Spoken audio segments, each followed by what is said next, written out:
Hello and welcome. My name is Amelia Hoy, and we are continuing to explore anti-racist practices within the Scandinavian fashion industry. I am very proud to say that we have Nicole Kavander with us. She is a business director. She's co-founder of All of Us. She's a podcaster. She's a woman of many talents. Thank you so much for joining us from Sweden. Thank you, Amelia. It's a pleasure to be here. I'm so glad. So we're going to just jump right into this. I always like to say at the beginning of these conversations that we are covering very deep and important structural issues within societies. So we're obviously not going to solve everything in a conversation. But the one thing that I do hope these conversations can do is shed a little bit of light on some of the changes that can be made and should be made right now. So let's start with a call for action, which was something that you were very influential in engineering. Yes, so obviously we're all aware that the Black Lives Matter movement was hugely amplified during the spring in particularly. And I think for many of us in the Nordics in particular, it was really difficult to try and get the narrative to focus on the actual issues that we face here. The narrative was very much about how this was an imported issue from America, or oh my God, look at what they're doing over there. So a couple of us really wanted to make the issue and the movement more relevant. And because I'm active in the advertising and communications industry, that's kind of where we started. So we wrote an open letter to leaders across the creative industries in Sweden, where we not only kind of tried to urge them to understand the relevance of the BLM movement, but more importantly, actually come up with a solution for change. And we included 11 actions that can be implemented by leaders within their companies and businesses here in Sweden today. So it was very much about making it more, not just more approachable and relevant, but also actually something that's doable, tomorrow. It had quite a big impact. Media picked it up and it got a lot of spread. So we kind of continued from there to keep raising our voices and talk about actual, not just work environments, but actual racism and how that manifests here for us in Sweden. Absolutely. And surely that also manifests within workplaces. But just to go back a little bit, let's talk a little bit about what some of those 11 initiatives were. Sure. So it was everything from looking at how you recruit and what standards that you look for, but also what a lot of obstacles that recruiters or companies that recruit put on themselves or on people today. So we tend to kind of recruit from our own networks. You have to go to specific schools, but there's also a lot of jargon that's still in place, which makes people that are more marginalized or have different backgrounds, it's impossible for them to have a career, especially in the creative industries. But it's also things like fair wages. There's so many studies that have been made here in Sweden that show that people of African descent, they earn up to 33% less than their white counterparts. And this is at any type of job, or the fact that we need to have an education that equivals a professor compared to our white counterparts that only need gymnasium.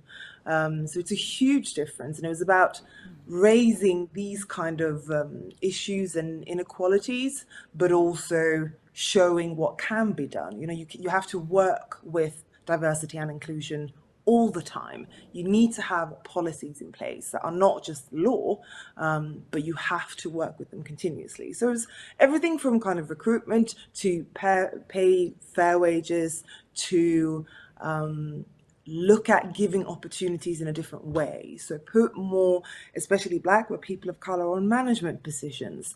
Ensure that your boards, that all the leadership are educated on diversity and inclusion. So it was all type of different changes and actions that one could implement. What were some of the initiatives that you felt received most hesitant response towards? Oh, Or was it the easy overall? question. Or was it No. overall?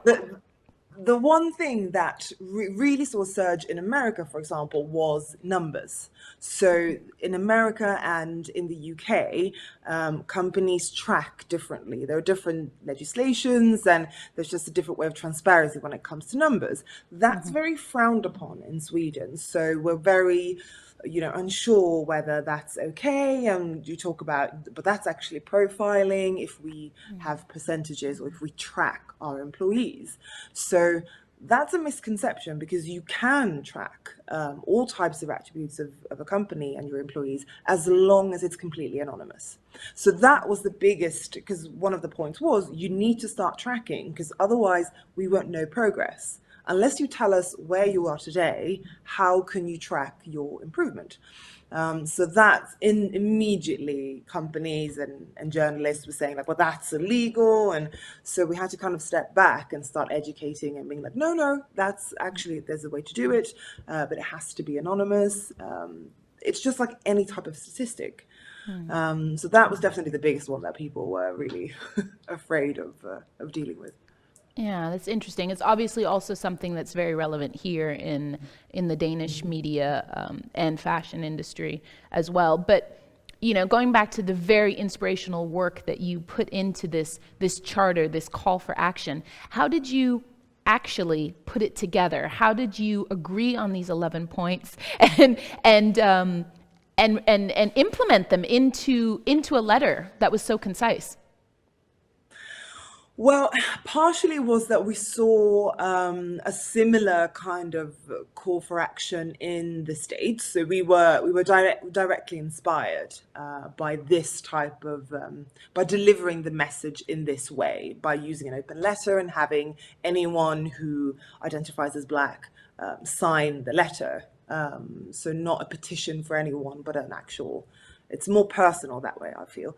But no, it was me and a fantastic person who is my co-podcaster and now friend, her name is Ambara Hussein. We literally spent one weekend just writing this letter, and we thought like you don't want too many cooks. So we just decided, right, we're going to write a draft, and then we'll have another. I think we had maybe 5 people that we know who also kind of read the letter and came with input. But it was as simple as that. Right. So we spent the weekend writing it, had some input, we were happy with it, and then we just did a whole run of trying to get people to sign it. And we were like, this is the letter, you decide if you want to stand behind it or not, but it's going to go out on Monday. So yeah, pretty straightforward.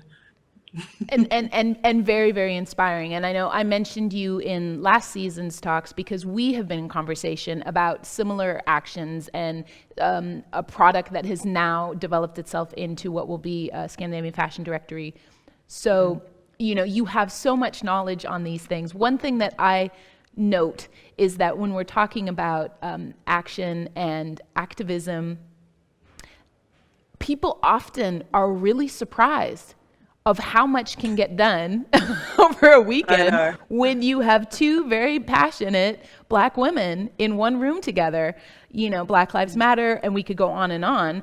Social Yeah. movements right now that really are coming from Black, brown, people of color, very much women, but obviously also all other aspects of life. But what do you say to that when people say, wow, I could never do that, or I don't know how you did that? Do you have a response, or how does that affect you?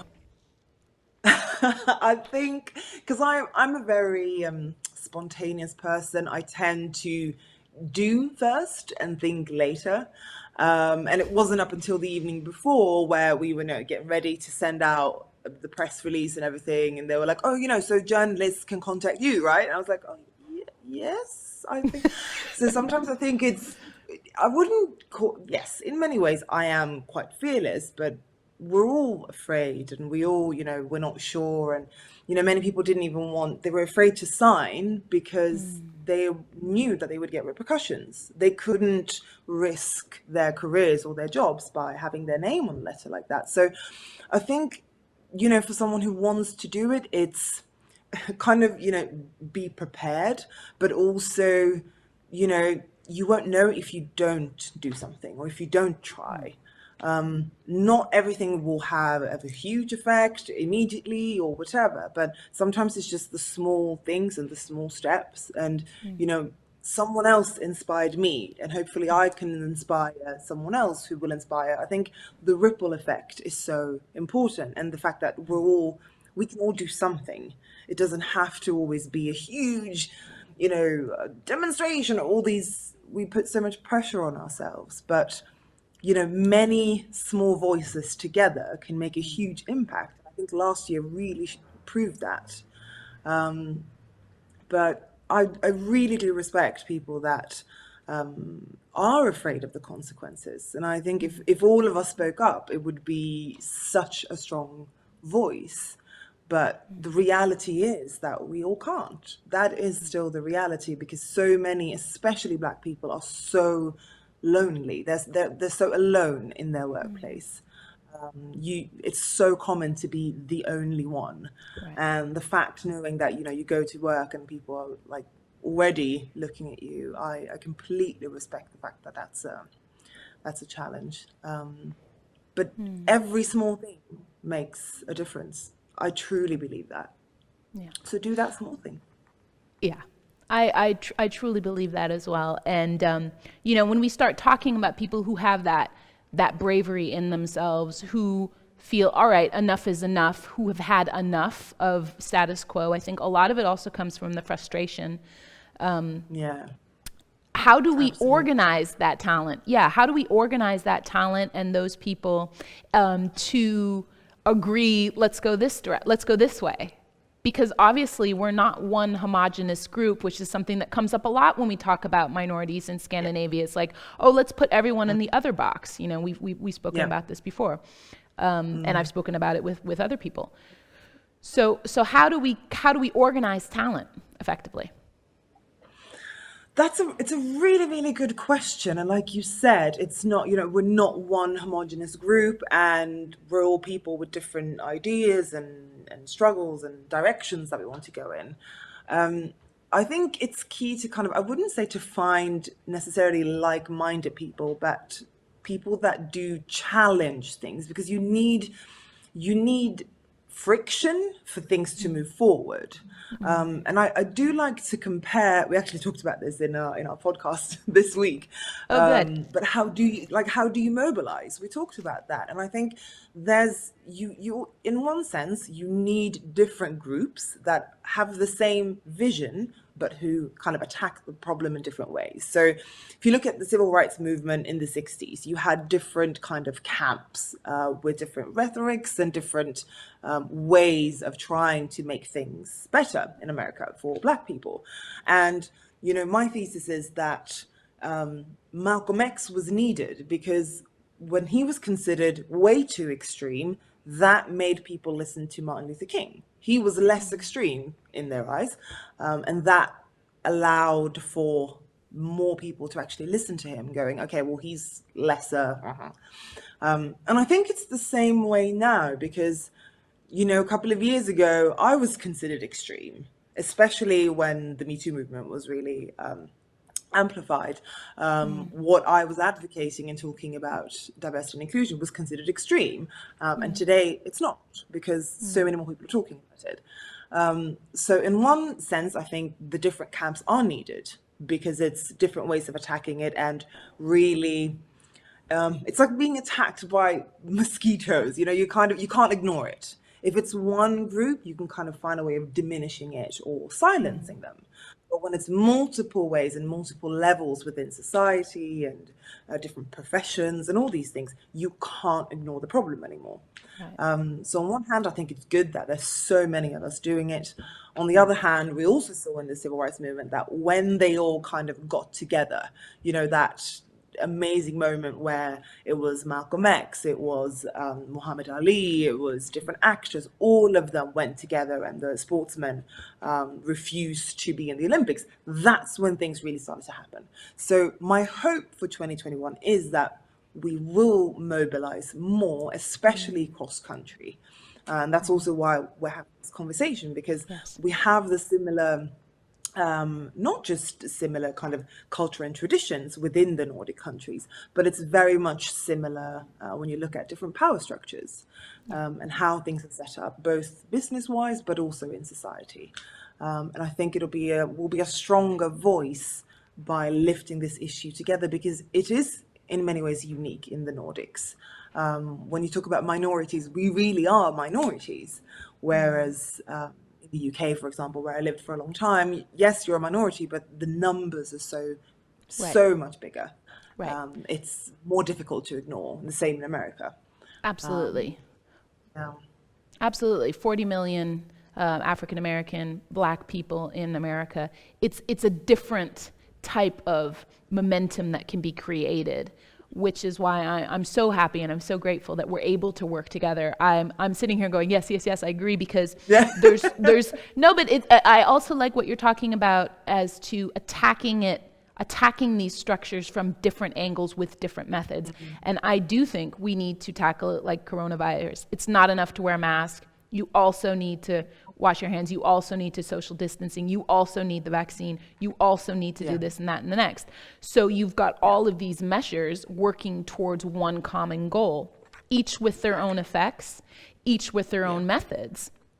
And when we start talking about that, and in the context that we're in, which is the COVID-19 crisis, which has impacted minorities across the board more than non-BIPOC people across nations. I do want to start talking a little bit about the power of digital activism and consumer influence that's driven very much through these new channels of communication that we've all become much more acquainted with, even though it pretty much takes everyone 2 minutes to figure out, can you hear me? Can you hear me? We still have that delay of technical capabilities. That said, Zoom is a household name. I think it works for the good and the bad. So, like we talked about just now, it's opened up a different way to mobilize, to spread and share information, to actually coordinate, not attacks, but you can coordinate demonstrations or whatever you want to do. So, in that sense, I think in many ways, maybe we wouldn't be here with this issue or the moment unless we've had that.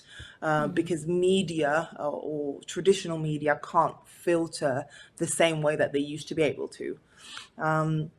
But at the same time, it allows kind of for the other side to do the same. So it's kind of, I don't know, it's an ever-changing beast in that sense. But it's also, like you said, and how it affects consumers and the power that they have. And we've also seen so many, or we can talk about cancel culture for a long time, Sure. but there we've seen the power of either prominent people actually being cancelled, thanks to the power of social media, or the ability to connect and to mobilize. But equally, you can see the same kind of boycott for companies that probably hadn't been as strong previously, as it was a local business. So in that sense, things have changed a lot. But then you look at longevity, or how long people are able to do it for.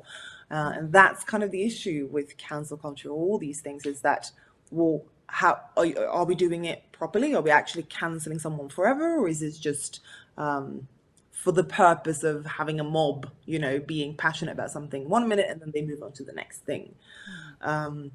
So I'm uncertain about the longevity of these things. Many of the really big corporations are able to bounce back, even though they were cancelled a couple of months ago. So I don't have a straightforward answer. No, I mean, certainly it provides new tools to the arsenal of activism and consumer influence. But how do we then hold these corporations and publications accountable? for longer periods of time? And like, I mean, this is the big question, and I would love to Yeah. get your take on it, because, who really knows? We still have a lot to try out. But yeah, how can we continuously hold them accountable? And even just your experiences from how were you able to hold publications, companies, corporations accountable with your call for action and your 11 points? So I think what we saw from many companies was kind of a very much not a last minute resort, but kind of trying to patch and come up with an answer here and there. And I think, or then and there. And so our long term plan is to keep having and making this topic relevant. So basically, we're not going to shut up. We're going to keep nagging until we see change.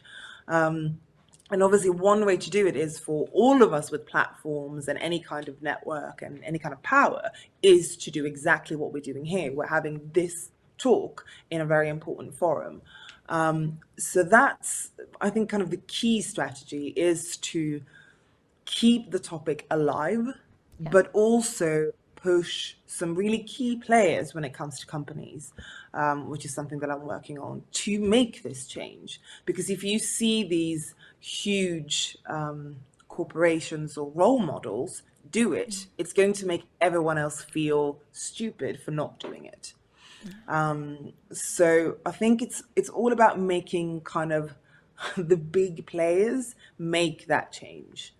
And more importantly, I think that personally, the move that I made was that not try to change one small company or the place where I'm at, where I might be personally involved, trying to put all my energy into making them change because they won't.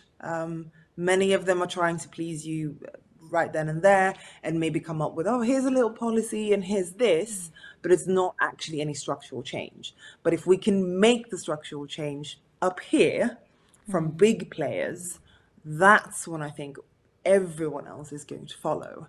That's at least my strategy for making it happen. And that was very much what we did after the letter. We didn't actually go for, oh, household names within the creative industries. We went for the organizations. So the different unions, the big players, the institutes that hold companies accountable for everything else. So we asked them, what's your plan?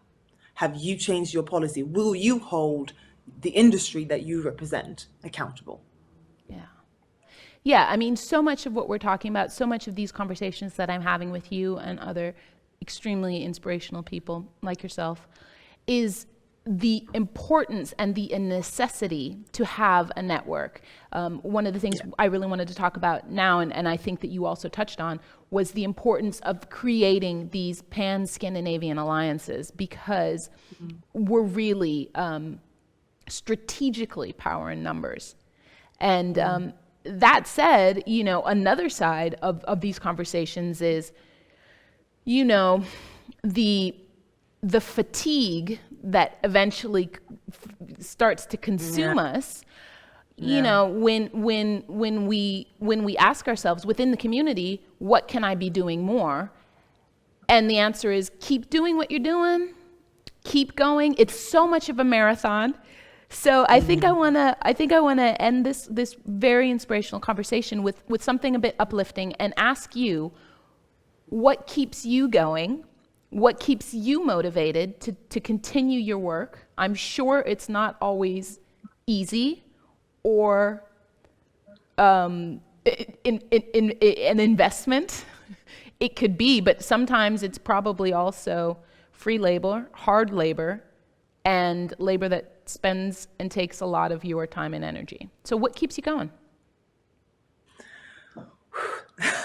That's such a hard question.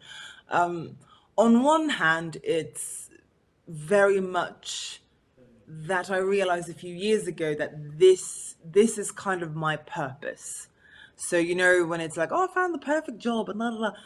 This is it for me. This has kind of all been, ampling up to this point where I have the skills, the precision, the network, the voice that I have.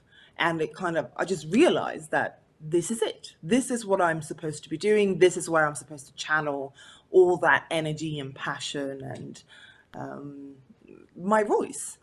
But also especially last year, I reflected a lot on what's been. I reflected on my childhood, on all the experiences I've had. So partially I'm doing it because I think a lot about my dad, who isn't with us anymore. I'm And sorry. I'm getting emotional. And what he and so many people had to go through, and kind of not just him, but all the generations before us who did what they had to do for us to be okay and have what we have. And then I look at my nieces who are, one's just a baby and one's 13. I want a better world and society for them. And we're already seeing so many different changes that are positive compared to when we were kids.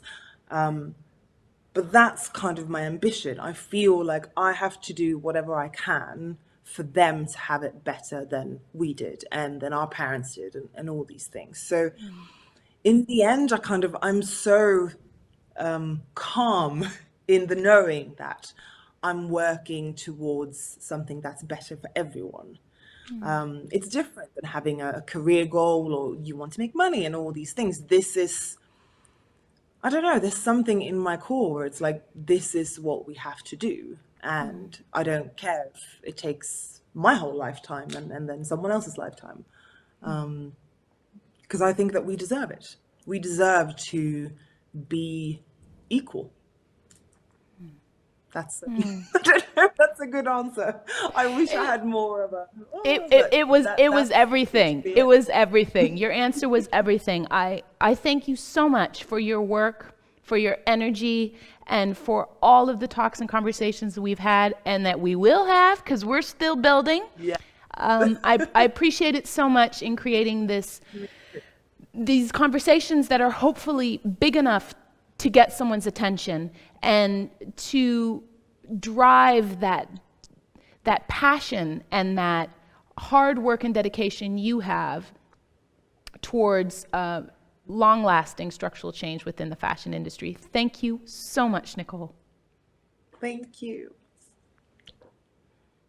And I will talk to you soon. And thank you all out there for listening.